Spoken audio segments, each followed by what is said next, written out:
When we think about environmental protection, we usually see it as a pretty modern thing, right? Something that really only popped up in the last century or so. Well, today we're going to dive into a source that totally flips that idea on its head, taking us back over 2,000 years to uncover one of the world's very first systems of environmental law.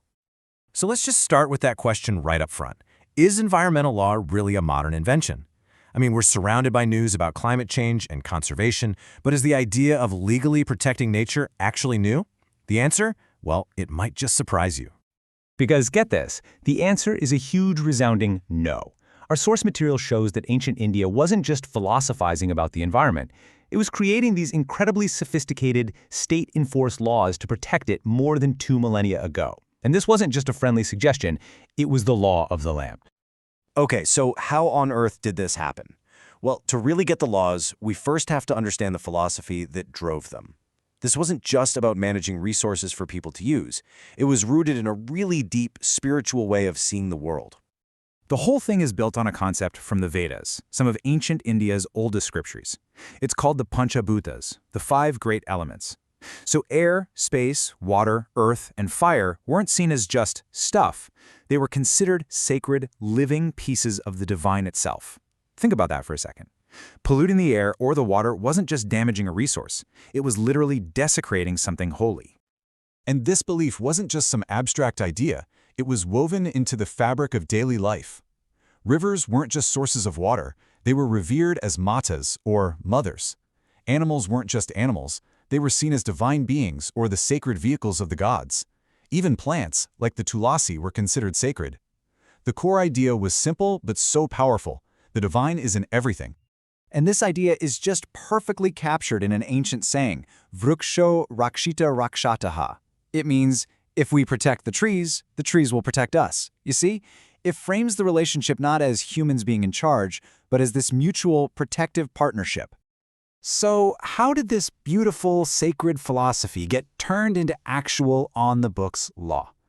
That happened through one of the most remarkable legal documents of the ancient world, Kautilya's Arthashastra. This is where spirituality became state policy.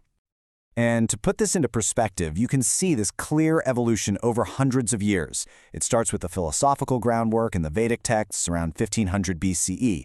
1,000 years later, you get Kautilya's Arthashastra, this super detailed administrative code, and then, just a little bit later, around 260 BCE, the great emperor Ashoka builds on all of it with his own powerful moral decrees. You know what's absolutely wild is just how modern Kautilya's Arthashastra feels. It declared forests to be state property, which is basically the framework for modern national parks. The king wasn't just told to protect forests, he was mandated to create new ones.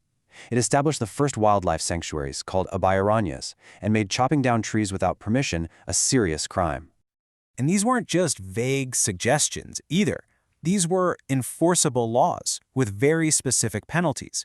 For instance, if you injured a protected fish or a bird or a deer inside one of those sanctuaries, you faced a fine of 26 penas.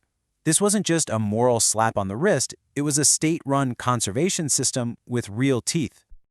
But state administration, that was only one side of the coin. After Kautilya, the great emperor Ashoka came along and took environmental protection to a whole new level. He shifted the focus from just administrative control to a deep moral and royal duty. And you can really see the difference in their styles right here. Where Kautilya's focus was on administration and managing resources with state control and fines, Ashoka's focus was on morality and the protection of all life. His main tool was royal edicts, all driven by the principle of ahimsa, or nonviolence. Ashoka's famous fifth pillar edict gets incredibly specific. It's basically an ancient endangered species list. It outlawed the killing of protected animals like parrots, tortoises, even squirrels. It explicitly banned burning down forests, especially if there were animals inside. And get this, it even banned the practice of feeding one living animal to another. This was a legal code built on pure compassion.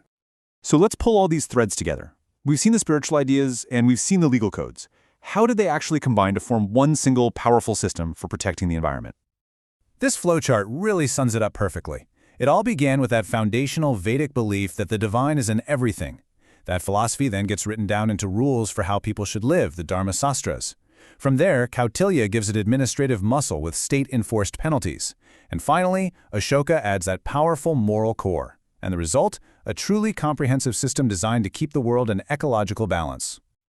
Now, what's so fascinating is that this isn't just some story from a dusty old history book.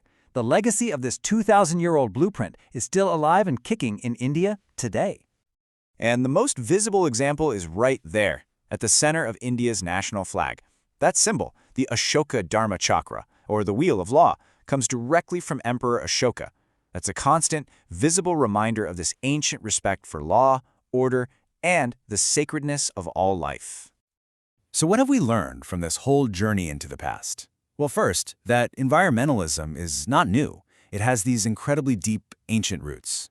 Second, that spiritual belief can be a really powerful engine for creating actual legal protections. And finally, that a truly effective system needs both things, the practical, administrative mind of a Kautilya and the moral vision of an Ashoka.